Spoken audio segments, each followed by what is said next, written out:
So you want to go to Barcelona and you want to know what to do? Well, you've come to the right place. In this video, we're going to show you the ins and outs of the cosmopolitan capital of Spain's Catalonia region and the top 10 things I did on my trip to Barcelona. So sit tight and let's go.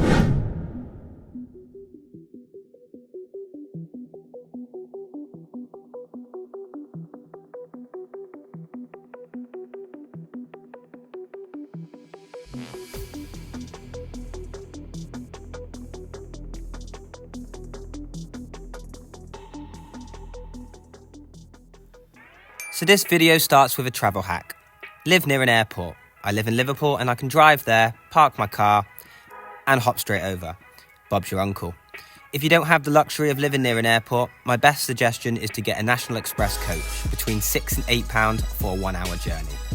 So the flight, as you can see, was a one-way flight. £54 it cost me. Not too bad for May. Now the reason we're only doing a one-way flight is because we're going to move on after Barcelona to another location.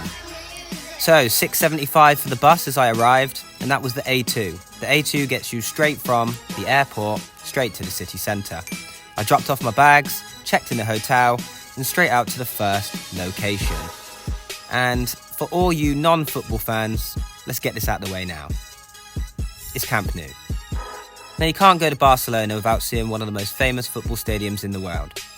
This is Camp Nou, home of FC Barcelona. It will cost you around £30 for a stadium tour, and it's quite pricey compared to other stadium tours in Europe, but this is one of the biggest clubs in Europe, if not the world. The history and the trophies, there's a lot to see, and it will take you a good 2 hours, which is definitely worth the money in my eyes. So as soon as you come over the bridge, you will come into the trophy room and memorabilia. You have shirts from all the most famous players, Ballon d'Ors, golden boots, trophies, like I said. Messi has his own shrine here, and there's always been a debate, Ronaldo or Messi. I'll let you decide that for yourself, but one thing I know is Barcelona never got over the fact that Messi left. So this is where they would do the post-match press conferences with the players, and this is usually where the manager gets grilled by the Spanish press, even if he's doing a good job most of the time. So, this is the famous tunnel. Now, there'll be so many players in history who would have walked down here and lined up for the big games, walking out to 92,000 spectators. Just imagine that and having a play. So this is the stadium, which has now been knocked down to be rebuilt. I do apologise, but again, it will be rebuilt, so don't worry. Now, I know what you're thinking, McDonald's in Barcelona. I know, but they do have loaded cheese fries, chicken wings, and even beers. You don't get that in the UK. So the transport in Barcelona is very convenient. It would cost you for a train for 3 days, €24. It's well worth it because you can't walk everywhere in Barcelona. Moving on swiftly to stop number 2, the Sagrada Familia. This is a Gothic style church and is absolutely stunning. The attention to detail is amazing. So much so that construction started in 1882 and is still not complete. It starts from €26 to enter. I did not do that myself because I thought that was extortionate, but it might be worth looking at yourself. Now, if you have kids watching, this is Richard Waffle. They make waffles in different shapes. They are delicious and they are into equal rights. They also make female versions too. It's just off the La Rambala, one of the most famous streets in Barcelona. If you want vibes, this is the place to go. Now, a short but very, very steep walk from my hotel takes you location number 4. Park Guell. Now this costs £10 to enter and it is located on Carmel Hill.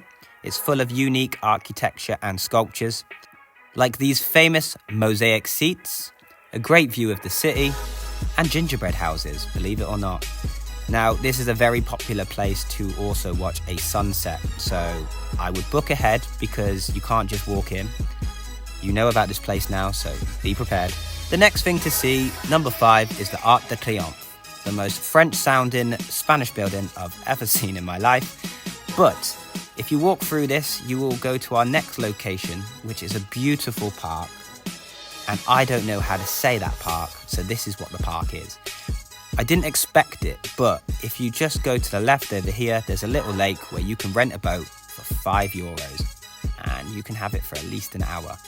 Now, as I've stated throughout this whole video, architecture is one thing that you will not miss in Barcelona, but you must see the Gothic Quarter. This is in its name.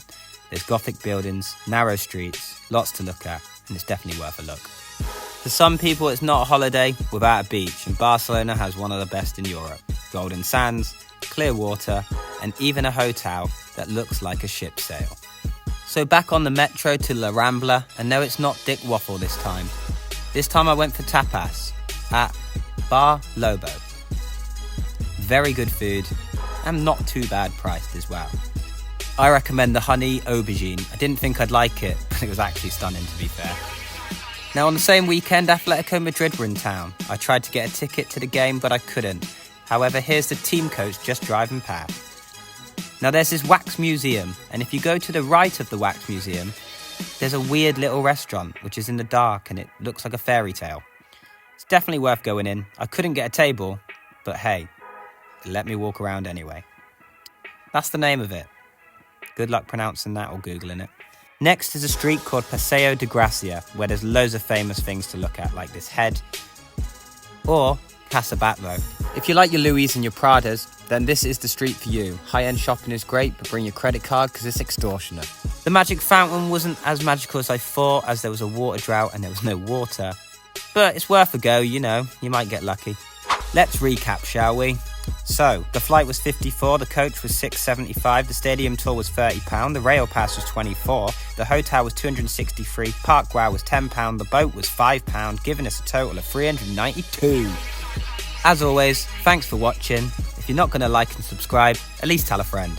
I'm Scott, and this is Quick Trips.